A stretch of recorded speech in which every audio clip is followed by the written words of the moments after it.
लोकसभा अध्यक्ष जी, मैं शुरू में यह निवेदन कर देना चाहता हूं कि राष्ट्रपति पद और राष्ट्रपति के लिए मेरे दिल में बड़ा आदर है। इसमें किसी को संदेह नहीं होना चाहिए।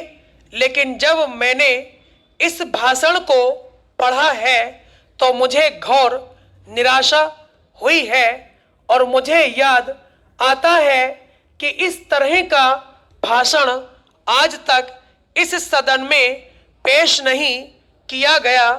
यह उम्मीद नहीं थी हमको कि राष्ट्रपति के भाषण में इस तरह की बात कही जाएगी। राष्ट्रपति के भाषण में यह उम्मीद की जाती है और देश चाहता है कि देश के सामने जो मौलिक प्रश्न हैं आगे आने वाले वर्ष में उनको कैसे हल किया जाएगा, इसकी कुछ रूपरेखा मिलेगी। इस बात का कोई संकेत इसमें नहीं है। कौन से ऐसे प्रश्न हैं आज देश का सबसे मौलिक प्रश्न है यहाँ की गरीबी मिटाने का क्या सरकारी पार्टी के लोग इसको नकार सकते हैं कि यह प्रश्न नहीं है। सरकारी पक्ष से जो जवाब आएगा तो वह उसमें बताएंगे। लेकिन इसमें तो कोशिश यह हुई है कि किस तरह से गरीबी और बढ़े, यहाँ इसके जरिए उल्टी गंगा बहाई जा रही है। यह चीज है जो मैं पहले कहने जा रहा हूं कि इस सदन से और यहाँ से देश उम्मीद करता था कि जो पार्टी पावर में है और जिसको देश की जनता ने चुनकर भेजा है और उसने भेजा है, तभी आप वहां कुछ न कुछ करेंगे देश की गरीबी मिटाने के लिए। लेकिन आप कुछ करिए तो मैं पहला आदमी होऊंगा जो आपका साथ देगा। लेकिन आप कुछ भी नहीं कर सकते हैं, यह मैं जानता हूं।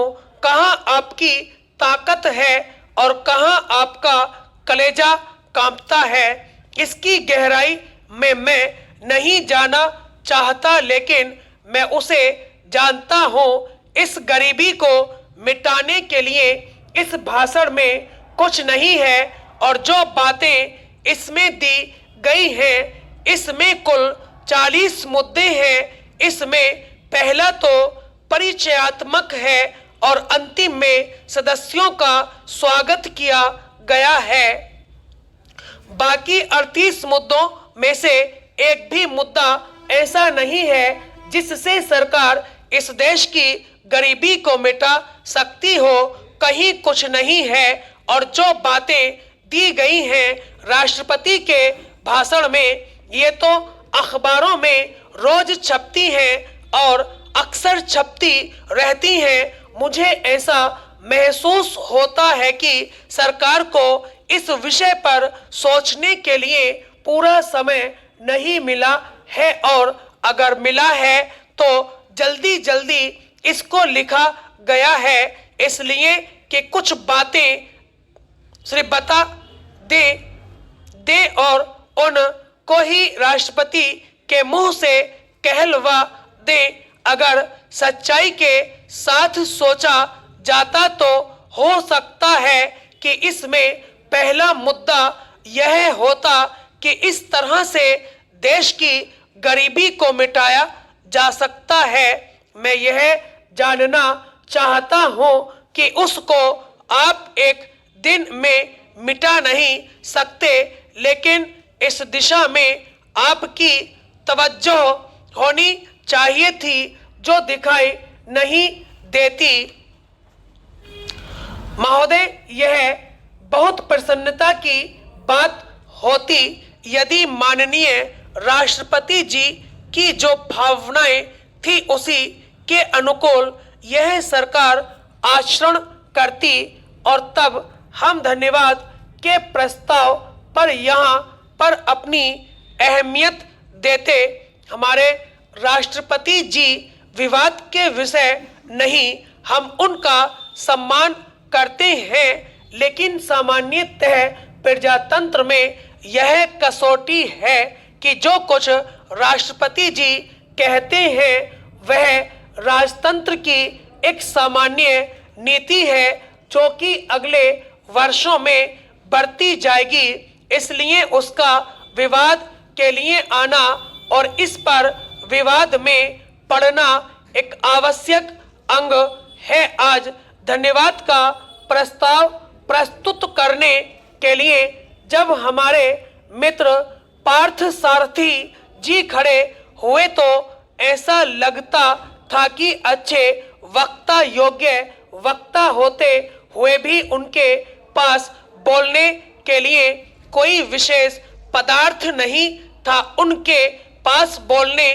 के लिए कोई मसाला नहीं था और इसलिए वह दबी आवाज में बोल रहे थे। हमारे कांग्रेसी मित्रों को याद होगा कि एक बार सुभाष चंद्र जी में और गांधी जी में टक्कर हुई, विचारधारा में टक्कर हुई और त्रिपुरा कांग्रेस में जब सुभाष बाबू ने एक प्रस्ताव रखा था तब उस प्रस्ताव के विषय में बोलते हुए श्री जवाहरलाल नेहरू और खान अब्दुल गफ्फार खां ने यह बताया था कि पूरा प्रस्ताव पढ़ने के बाद मैं इस परिणाम पर पहुंचा कि इस प्रस्ताव में कुछ भी नहीं है, केवल शब्द है, शब्द है, शब्द है। और इसी तरह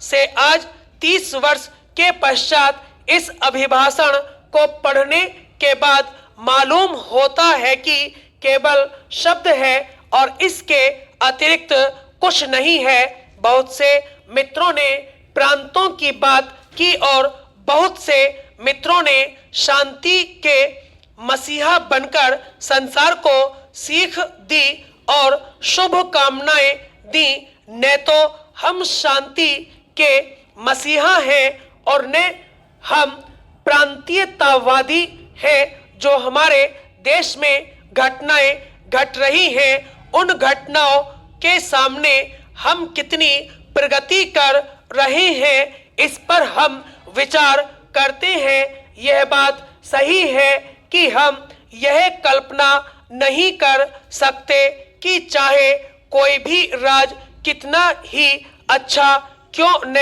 हो उसमें कुछ खराबी न हो। हमारे राम राज्य की कल्पना जो गांधी जी ने की थी उस राम राज्य के बारे में भी लोगों ने गलतियां बताई। इस राज में भी हम यह कहें कि गलतियां हैं तो हम समझ सकते हैं कि हमारे मित्र हमें क्षमा करेंगे और अगर हम यह कहें कि गांधी जी के राम राज्य की कल्पना को साकार करने के लिए यह जो देश आगे बढ़ा उससे हम को सीख मिल रही है। हमारे देश में दो सामान्य बातें हैं, एक तो देश को आंतरिक स्थिति से और दूसरी देश की जो बाह्य स्थिति है उससे हम दोनों दिशाओं में बुरी तरह से असफल हुए हैं। हमारे देश का बाहर जितना सम्मान था उसके बारे में हमारे जो नए मित्र आए होंगे उनके सामने हमें तथ्य प्रस्तुत करने की आवश्यकता नहीं है, लेकिन 1946 में आधा संसार हमें अपना नेता मानने के लिए तैयार था। यह सच है। एक बार फिर अदालतों में लंबित मामलों का मुद्दा उठा है। अवकाश प्राप्ति प्रधान न्यायाधीश एन.वी. रमण ने अपने विदाई भाषण में अदालतों में लंबित मुकदमों को बड़ी चुनौती बताया। स्टॉप।